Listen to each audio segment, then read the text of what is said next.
Hello student. आज हम लोग जो एक नया टॉपिक डिस्कस करने जा रहे हैं, जो हम लोगों ने लाइट के टॉपिक की सीरीज़ शुरू की थी, उसी सीरीज़ के अंदर हम लोग आगे आज कंटिन्यू करते हैं। और आज हम एक टॉपिक नया डिस्कस करते हैं जिसको हम लोग कहते हैं रिफ्रैक्शन ऑफ लाइट। यानी लाइट का ये रिफ्रैक्शंस भी एक फिनोमिना होता है। जिस तरीके से रिफ्लैक्शंस एक फिनोमिना होता है, उसी तरीके से एक लाइट का फिनोमिना होता है जिसको हम लोग कहते हैं रिफ्रैक्शंस ऑफ लाइट। तो डियर स्टूडेंट, हम शुरू करते हैं रिफ्रैक्शंस ऑफ लाइट।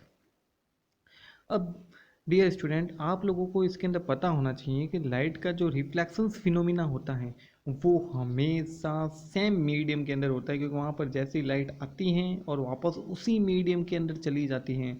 अगर आप लोगों को कभी भी रिफ्लेक्शंस एंड रिफ्रैक्शंस के बीच में डिफरेंस करने के लिए बोला जाए तो मेजर डिफरेंस यही है कि जो रिफ्लेक्शंस का प्रोसेस होगा वो हमेशा सेम मीडियम में होगा, बट हमेशा जो रिफ्रैक्शंस होगा वो हमेशा मीडियम चेंज हो जाता है। अब ये मीडियम कैसे चेंज होते हैं, किस तरीके के मीडियम होते हैं, वो हम इस प्रोसेस के अंदर डिस्कस करेंगे।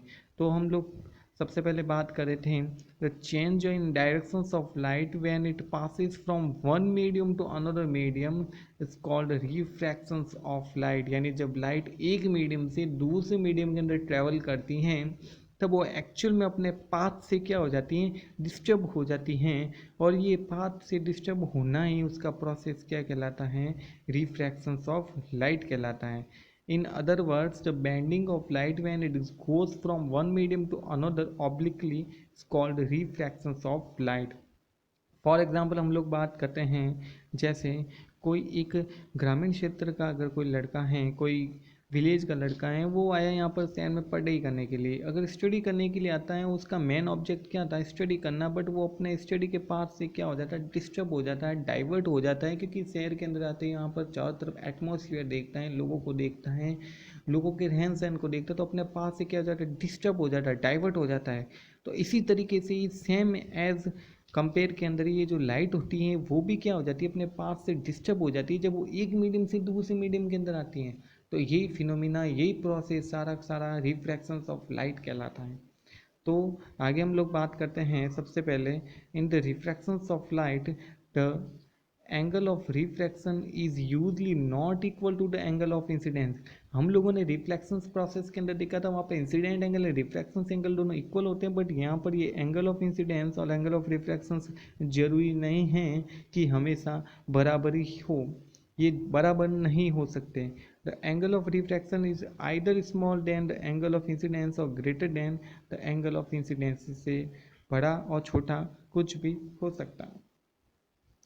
आगे हम लोग बात करते हैं द रिफ्रैक्शंस का जो फिनोमिना होता है उसको हम लोग एक इस वे डायग्राम के थ्रू हम लोग समझ सकते हैं, जिसके अंदर लाइट के वे को दिखाया हुआ है। यहाँ पर जो लाइट की वेव हैं वो बीम के फॉर्म के अंदर आ रही हैं। तो जैसे ये लाइट की वे बाहर वाले मीडियम के अंदर रहती हैं, तो जैसे ही अंदर एंटर होती हैं तो अपने पास से हल्की सी डाइवर्ट हो जाती हैं, और वापस जैसे ये मीडियम इसका चेंज होता है वापस अपने पाथ से क्या हो जाती हैं, डाइवर्ट हो जाती हैं। तो यहाँ पर नोट डाउन है, light waves on this side to beam of light reach the glass first, enter the glass first and show down first। तो ये क्या हो जाती है, अपने पास डिस्टर्ब हो जाती है, लेकिन जैसे ही वापस इस पॉइंट सी से बाहर निकलती हैं तो यहाँ पर भी क्या हो जाती है, अपने पास से डाइवर्ट या डिस्टर्ब हो जाती हैं।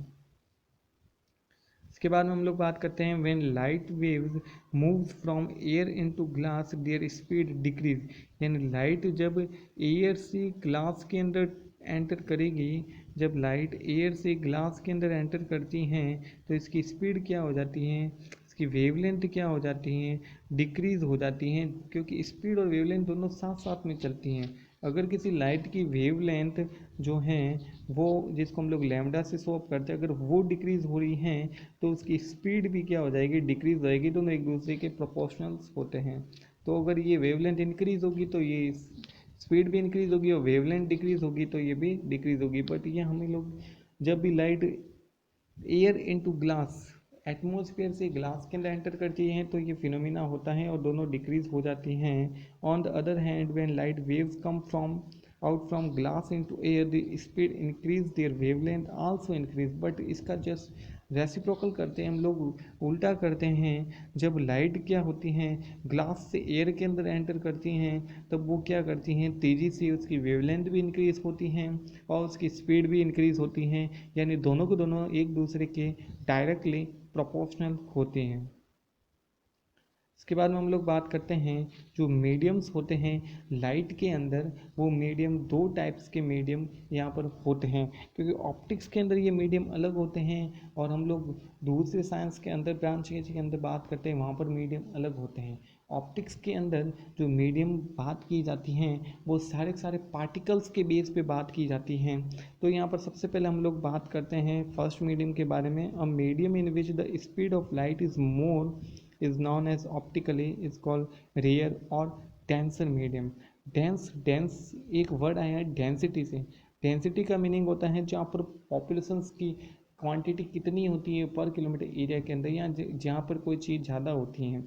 तो जहाँ पर पार्टिकल्स पास पास में होते हैं, नज़दीक नज़दीक होते हैं, वो सारा का सारा मीडियम डेंस मीडियम कहलाता है। अगर हम लोग दो की कंपेरिटी करें तो हम लोग ग्लास और वाटर हैं वो एयर की कंपेरिजन्स के अंदर क्या है, डेंस मीडियम है। तो डेंसर मीडियम के अंदर सारे के सारे इनके जो पार्टिकल होंगे नज़दीक नज़दीक होंगे। और इसके बाद में जो अगला मीडियम होता है वो होता है rare medium. Glass is optically denser medium than air and water. अब इसके अंदर क्या होता है, जो ये ग्लास हैं वो ऑप्टिकली डेंसर मीडियम है एयर और वाटर के थ्रू। तो इसके अंदर ये सारी चीज़ इन्वॉल्व रहती है। अब हम लोग बात करते हैं सबसे पहले when a ray of light goes from a rare medium to a denser medium. जब लाइट क्या करती हैं रेयर मीडियम से डेंसर मीडियम के अंदर एंटर करती हैं तो बाहर कैसा मीडियम था, एयर। ये पार्टिकल्स कैसे थे, दूर दूर थे। ग्लास के पार्टिकल कैसे हैं, पास पास पास हैं। जब लाइट रेयर मीडियम से डेंसर मीडियम के अंदर एंटर करेगी तो लाइट क्या हो जाएगी, टुवार्ड्स द नॉर्मल, नॉर्मल के पास में आ जाएगी, यानी नॉर्मल के पास में इसकी बेंडिंग हो जाती है। और अगर हम लोग दूसरे वे के अंदर बात करें कि जब लाइट है डेंसर मीडियम से रेयर मीडियम के अंदर एंटर करिए, डेंसर का मीनिंग यहाँ पर पार्टिकल पास पास में थे हैं, रेयर का मीनिंग पार्टिकल दूर दूर हैं। तो जैसे ही light denser to rare medium के अंदर ट्रैवल करती हैं तब ये नॉर्मल से दूर हट जाती हैं, bands away from the normal, या नॉर्मल से ये पीछे की साइड में हो जाती हैं। इसके अलावा अगर थर्ड कंडीशन की हम लोग बात करें, अगर कभी भी लाइट नॉर्मल के टुवार्ड्स चलती हैं, नॉर्मल के साथ साथ में चलती हैं, नॉर्मल के परपेंडिकुलर चलती हैं तो लाइट कभी भी बैंड नहीं होगी, चाहे मीडियम कितने ही टाइम के अंदर चेंज क्यों ना हो। चाहे वो डेंसर टू रेयर मीडियम के अंदर ट्रैवल करे, चाहे रेयर टू डेंसर मीडियम के अंदर ट्रैवल करे, इसका इस लाइट के ऊपर कोई इफेक्ट नहीं पड़ेगा, ना ही इसकी वेवलेंथ के ऊपर इफेक्ट पड़ेगा, ना ही इसकी स्पीड के ऊपर। लाइट सीधी आसानी से बिना बेंडिंग के इस मीडियम को क्रॉस कर जाएगी। तो थैंक यू स्टूडेंट, आज हम लोगों ने इस रेयर रिफ्रैक्शंस में and rare medium and denser medium के बारे में डिस्कस किया, और लाइट के एक फिनोमिना रिफ्रैक्शंस प्रोसेस के बारे में हम लोगों ने बात की थी। तो आप लोगों को वीडियो कैसा लगा, इस वीडियो को लाइक कीजिए और कमेंट कीजिए। Thank you student.